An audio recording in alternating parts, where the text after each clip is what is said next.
the intro video, I kind of had to stop for a minute.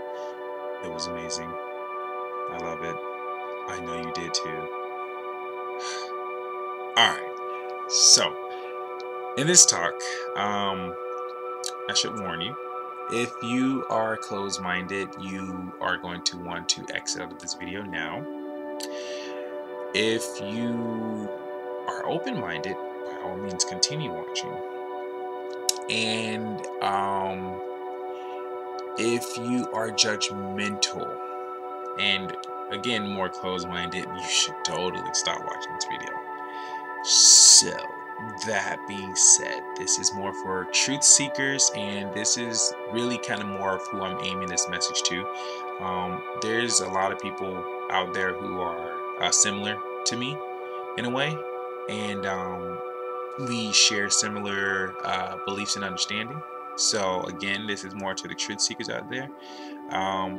Again, you know, let's have an experience. So before you say anything, before you judge, let's just have an experience with this video. So, alright, let's start. Me and my spirit guide, Fire, we agreed that the next few videos that I'm going to make, I need to do them more around the original purpose of me making videos was to share more like spiritual knowledge that I've acquired through my journey so far. And the purpose again is really to share and help. Again, I know there's a lot of people out there like me, but there's only so few that we can really share this stuff with. So I'm just putting it out there, and again, we'll just connect some way somehow. So that's what I'm going to do for the next few videos, is really just share more on a spiritual walk, and I just really hope it helps who's ever out there. So in this talk, there's a specific quote that we've all heard before, and I kind of want to talk more about it. And I'm going to say the quote, and then I'm going to share my experience with this quote, and end it there, and hopefully it helps. So it goes, our deepest fear is not that we are inadequate. Our deepest fear is that we are powerful beyond measure. It is our light, not our darkness, that frightens us most. By Nelson Mandela in his inaugural speech in 1994. For me, my light that I was afraid of in the beginning of my journey was the spiritual gifts that I possess, certain talents and abilities. And just to kind of give you an example, growing up, I just knew things or seen things before they happened. You could tell me something I knew, or I just knew, like, someone was going to walk in the door, they're going to do this. I could literally say it to the person who was next to me and come in and they do the exact thing I just said. So growing up, I was kind of bored a little bit with life because I just knew things like that. Another thing is that with growing up, a lot of people say you need to look at other people in the eyes when you speak with them. That is true. But for me, it was a different case. I just couldn't stare at you in the eyes. So I still kind of do it now, but I will either look at you I look more at your mouth just to kind of make sure I'm understanding you correctly, or your nose or things like that. And I'll look at you in the eyes when I need to. I have more control of this gift now, but in the beginning I didn't. What would happen is I would look at you in the eyes, and information about you would just pop into my head. Your thoughts, your feelings, things you've done in the past, visual stuff, you name it, I seen it. And it was an invasion of privacy that I felt, so I wanted to learn how to turn it off. And also, it was just when you meet a person and a bunch of stuff just pop out at you, it's just like, I really did not want to see any of that. And it's just kind of what I had to go through growing up. And eventually I've learned to just turn it off.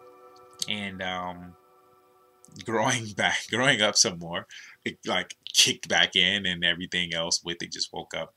And a bunch of other gifts of mine kicked in. It's a lot. I'm not gonna give you that whole spiel of that, but that was something that I was kind of afraid of, in a sense of no one really understood me. If I spoke about it, people either looked at me weird, judged, or said some stupid stuff. So me, I would, in the beginning, I thought maybe this was normal. I would ask a couple people, they said no, they never go with that. Other things was that I would just feel things, and I would ask people, and they didn't understand. So for me, um, my family is growing up. My family is comes from the Christian background. I believe on my father's side there's some of that as well. I'm not too sure, but for me, it's not my path. I understand a lot from the Christian belief, and it has helped and served me. So this isn't bashing Christianity at all, but just for me growing up, it was very difficult because things that I would hear in church, it was contradicted here at the same church, and I just didn't understand. But when I asked questions, I was told not to ask questions, and that was just a big why. Like, why shouldn't I ask questions? I should know. You shouldn't question things. So that was weird in itself. And I've asked, certain people about it, and people were just saying, "Oh, you just have God just blessed you with, certain abilities and things like that." And for me, growing up, I didn't really understand it. So that fear of not understanding and that fear of what the heck am I, it deterred me from really wanting to explore it more. But over time, further down my journey, I learned that they were gifts used for me to connect with a lot of people. The whole thing with the eyes, I don't just turn it on now, but if I feel that I need to help to understand what a person's going through, I'll do to help them, to communicate. Because a lot of people I've helped, they go through some things that they really can't even try to word, but I just know and understand, and they don't. It saves on the trying to get them to communicate it, so just do. Another thing is just I would see things and just know things ahead of time and things like that. And that kind of serves you when you're doing something, like you're running an errand or you're writing stuff down, and you're just like, huh, this is gonna happen, so I should probably move this. And then you move it, and then sure enough, something happens, and you're like, oh, they gotta move that. So to talk more about like that quote and kind of stay on that is, it is true. I think a lot of people are afraid of their light. It doesn't necessarily have to be gifts, spiritual gifts, in the sense like me, but it could be something as simple as something that you know you need to do, something that you have a calling for. You may be very, very, very, very smart, but when you keep it kind of on the down low because you don't want people to think that they think that you're all that.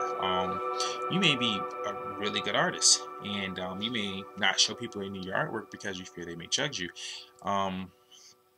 You may be very open with people and very, transparent and loving to people, but there's a lot of cold people out here, and they look at you weird with that, and you cut that off. And there's a lot of talents and gifts and abilities that a lot of people possess, and I think really a lot of people are afraid of it. One, because I think a lot of people don't have any others or an example of people in their lives who know their light and shining in their light for others.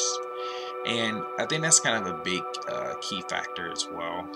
As far as it's not your darkness, I believe a lot of us, there's a lot of things that we are either afraid of or things we don't like about ourselves, this, that, and the other. But think about it.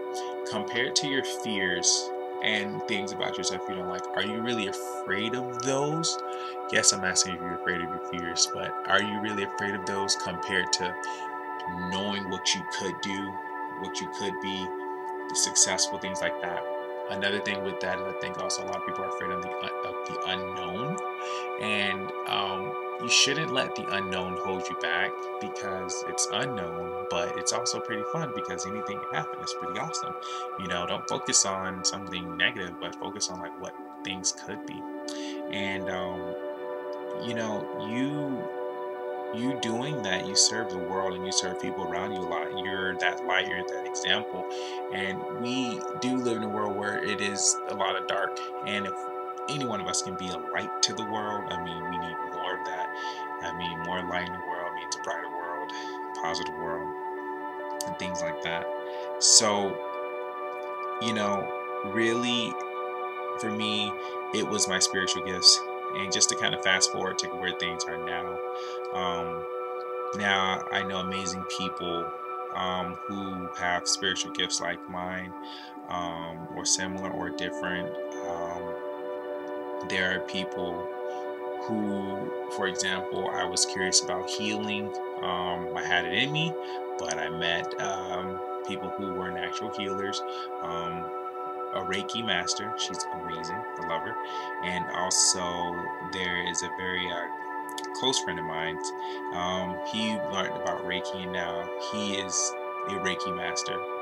And what that is just like healing with energy and just things like that. I'm about to start doing it, but it's just pretty cool. Like, you can heal yourself. There's simple things out there like about ourselves. Like when you tap into your light and just how powerful you are, you understand more about yourself. Me, in the beginning, if you were to tell me that, oh, I can heal myself, I would look at you like you're weird. Like, what do you mean I can heal myself? What do you mean energy? That's weird. But you actually can. That are you trying to say we don't need doctors? Yeah, you should here and there, but if you know how to heal yourself, you may not go to them as often. But just things like that. A biggest thing for me is this, and I'll just end it with this. The subject when it comes to God is very, very sensitive, and you know, even when I talk to people, I speak their language. For example, I understand and define the divine as a great spirit or source. But if I'm talking to a friend, business partner who is maybe Christian, I'll say, God. I've learned to speak their language to understand and get a message across rather than, I think most people are like, oh, I don't believe in that, so no. And it's just like, you don't have to, but you don't have to be rude about it. I've learned many different things from many different spiritual paths. I'm a very open-minded person. I'm not a fool, but I'm very open-minded. I have discernment, and I learned meditation here. There's some things I learned from quotes from the Buddha. There's things I learned from Jesus, which is kind of weird for me to say because I know him as Yahshua. I mean, that's just, we're not gonna get into that. There's many different paths that I just learned from. The biggest thing, like I said, the whole God thing is a pretty sensitive thing, but for me is more of my connection with Great Spirit. I personally believe that, everyone has their own connection to the divine. And your connection, your relationship with God is personal to you. No one else can tell you this, that, and the other. Because one, it's not them, it's you, and you know, you and God. That's like someone telling you about a relationship between you and your mom. They don't even know your mom like that, or that don't even matter. It's just things like that. But here's this: something cool that I learned is, in my background, a lot of people say, I pray to God, this, that, and the other, and because of the things that I would hear growing up, um, I would hear like, this strong. It wasn't a masculine or a feminine voice, but I would just hear this voice or whatever. It felt like very fatherly, if you want to say, very loving. Very loving. That's the biggest way I can say it. And I talk and I understand, and I come to learn, that is source that I'm communicating with. And I've learned that when you pray, you are speaking. But when you meditate, you're listening. And that was like a second piece that I've learned just from different paths of things. And my relationship with source has completely changed now. It's amazing now. Gosh. But at the time, that was certain things that I learned and I knew, and I was very hesitant to kind of explain it and share that to people until I met other people who were like, oh yeah, I connect like that too. Yeah, he says this or she says this, this, that, and the other. And it was just like, whoa, like you understand. So I met people who related to me. I met people who understood. I met people who we connected, then we bounced ideas and wisdom off to each other. And then next thing you know, there's other people that we met who feel the same way. And then there's other people who have completely different beliefs. And because we're open-minded, we learn from them just like they learn from us. So it's just pretty awesome, and I would have never had those amazing friends, those amazing people, those amazing experiences if I didn't, get out of that whole fear of this stuff that I was able to do. If I didn't, if I let that fear hold me back. And, to this day, it is amazing things that I'm able to do. I do love actually helping people and understanding and connecting and relating to them. These special talents and abilities that I have, they do serve me tremendously for my purpose. And whatever yours are, I'm sure they'll do the same and more, possibly better. I mean, some of you guys have some amazing gifts out there. Like sometimes I just look and I'm just like, how are they able to do that, And I just encourage you to just, walk into your light, get to know. Don't be afraid. Don't be afraid of your light. You're already not afraid of your darkness, so just don't be afraid of your light. Get out there and just enjoy, be open, be the light to the world. We are in a dark world. There is a lot of light though. So if you're in a dark place, instead of living in the dark, why don't you turn on your light and be the light to those around you? And you never know, you may light up your part of the world. So with that being said, you have an amazing day, amazing night. Go out, connect, enjoy life.